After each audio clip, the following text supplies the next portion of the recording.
जय हिंद दोस्तों, GLCAS के ऑनलाइन प्लेटफॉर्म और हमारे MCQ सीरीज में आप लोगों का फिर से स्वागत है। पिछले लेक्चर में हम लोगों ने 1833 के अधिनियम के अंदर जो बदलाव थे और उस क्वेश्चन को डिस्कस किया था। इसकी अगली कड़ी में हम लोगों ने संघीय न्यायालय के प्रश्न को हम लोगों ने डिस्कस किया था कि संघीय न्यायालय की स्थापना कहाँ हुई थी। तो संघीय न्यायालय की स्थापना हम लोगों ने देखा था कि 1935 के अधिनियम में 1 अक्टूबर 1937 को संघीय न्यायालय की स्थापना हुई थी। ठीक है, इसके बाद हम लोगों ने इस ऑप्शन के बाद 1853 के अधिनियम को हम लोगों ने जिक्र किया था और 1853 के अधिनियम का जो भारतीय राज्य व्यवस्था पर, वर्तमान भारतीय राज्य व्यवस्था पर जो प्रभाव पड़ा था उसे भी हम लोगों ने डिस्कस किया था। कैसे विधायिका कार्यपालिका के कार्यों को सेपरेशन किया था, कैसे संसद की स्थापना की गई थी, ठीक है, और कैसे भारतीय संसद को केंद्रीय विधान परिषद नाम दिया गया था। इसके बाद हम लोग आगे देखते हैं 1853 के बाद में एक महाविस्फोट होगा। 1853 के बाद में महाविस्फोट होगा और इस महाविस्फोट का नाम होगा 1857 की क्रांति। 1857 की क्रांति, ठीक है, हम सभी लोग जानते हैं क्रांति तभी होती है जब किसी देश के अंदर क्या हो, विद्रोह हो। क्रांति का उद्भव विद्रोह से होता है और विद्रोह का उद्भव किसी असंतोष से होता है। असंतोष उपजता ही तब है जब किसी का शोषण किया गया हो। हम लोग जानते हैं अंग्रेजों के जो भी सुधार लाए गए थे वो एक भी उनके अंदर से एक भी जो सुधार था वो सुधार सिर्फ अंग्रेजों द्वारा अपने हितों को साधने के लिए लाए गए थे। तमाम साम्राज्यवादी हितों को साधने के लिए उन तमाम सुधार को लाए गए थे, लेकिन फिर भी वे तमाम सुधार भी भारतीय जनमानस को खुश नहीं कर सके, क्योंकि उन्होंने मात्र शोषण को बढ़ावा दिया था, शोषण को बढ़ावा दिया, दमन को बढ़ावा दिया, ठीक है, और उसकी परिणति 1857 की क्रांति के रूप में शुरू होगी। वैसे कई एग्जाम्स में इसका क्वेश्चन मैथ्स के अंदर भी पूछा गया है कि 1857 की क्रांति पिछले 100 सालों का जो शोषण था उसका एक्सप्रेशन था, उसकी अभिव्यक्ति थी। तो 100 साल पुराने कौन से, हम लोगों ने वैसे भी डिस्कस किया। प्लासी का युद्ध आप सभी लोगों ने सुना होगा। प्लासी का युद्ध लगभग क्या एकदम फिक्स 100 साल पहले ये घटना घटित हुई थी, ठीक है। यहीं से अंग्रेजों ने भारतीय टेरिटरी पर, क्षेत्रीय शासकों के ऊपर और भारतीय जनमानस और भारत देश के जो संसाधन थे इन पर कब्जा करना शुरू कर दिया था, ठीक है। इसके बाद सुधारों की कड़ी में 1858 का भारत शासन अधिनियम आया, ठीक है। भारत शासन अधिनियम आमूलचूल परिवर्तन किए जाएंगे। 1857 की क्रांति के बाद ये 1858 का भारत शासन अधिनियम आएगा।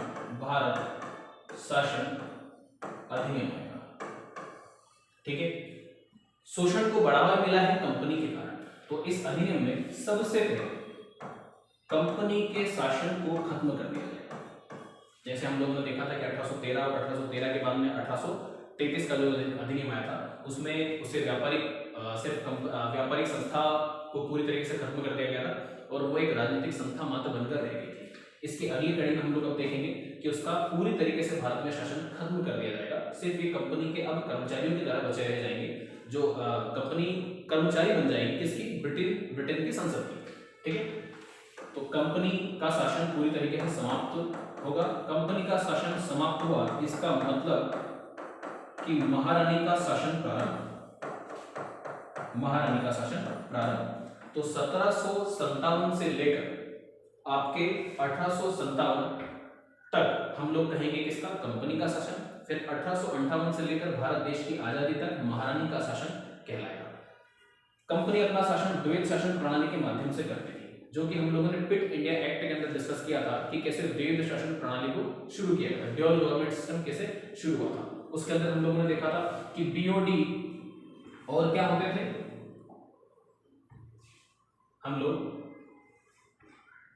बोर्ड ऑफ डायरेक्टर और बोर्ड ऑफ कंट्रोल हुआ करते थे, ठीक है। बोर्ड ऑफ डायरेक्टर और board of controller, board of director और बोर्ड ऑफ कंट्रोलर के माध्यम से क्या होता था, द्वैत शासन, ड्यूअल गवर्नमेंट को बढ़ावा देता था, ठीक है। जो शुरू कब हुआ था, फिट इंडिया एक्ट के तहत, फिट इंडिया एक्ट के तहत, कब, 1784, ठीक है। इसे पूरी तरीके से खत्म कर दिया। बोर्ड ऑफ डायरेक्टर और बोर्ड ऑफ कंट्रोलर ठीक है, board of controller board of director को नियंत्रित करता हो। इसकी जगह अब थर्ड हम लोग चेंजेस देते हैं कि गवर्नर जनरल जो होगा भारत का, इसका नाम बदल दिया जाएगा, इसको क्या कहा जाएगा, वायसराय। ठीक है, तो अंतिम गवर्नर जनरल भारत के होंगे लॉर्ड कैनिंग और पहले वायसराय भी होंगे कौन, लॉर्ड कैनिंग। ठीक है, तो गवर्नर जनरल को वायसराय बना दिया गया। अब ये वायसराय किससे नियंत्रित होगा, तो वायसराय नियंत्रित होगा भारत सचिव से। किससे, भारत सचिव से। ठीक है, इसकी मदद के लिए एक 15 सदस्य 15 मेंबर काउंसिल बनाई जाएगी, जिसे क्या कहा जाएगा, इंडिया काउंसिल कहा जाएगा। अब गवर्नर जनरल या वायसराय प्लस भारत सचिव और इसके जो मेंबर्स होंगे, इसे हम लोग क्या कहेंगे, होम गवर्नमेंट। इसे नाम दिया जाएगा होम गवर्नमेंट।